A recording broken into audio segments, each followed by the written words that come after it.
அதுக்கு நீங்களே போறதுதான் நல்லது.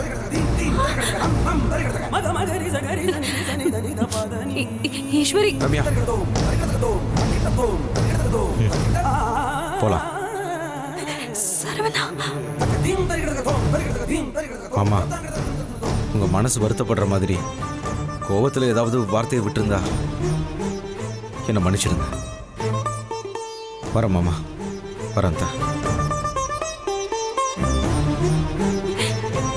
ஈஸ்வரி, அதான் போயிட்டாருல்ல, போ போ. சரவணா,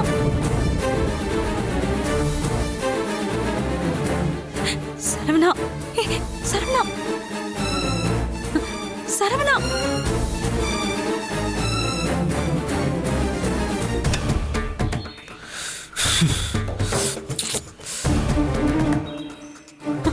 சரவணா, என்ன சரவணா, எதுக்காக அப்படி பேசுன?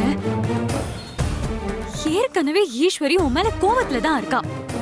இதுல நீ இப்படி பேசினா அந்த கோவம் எப்படி சரியா போகும்? என்ன வேற என்ன பண்ண சொல்ற ரம்யா?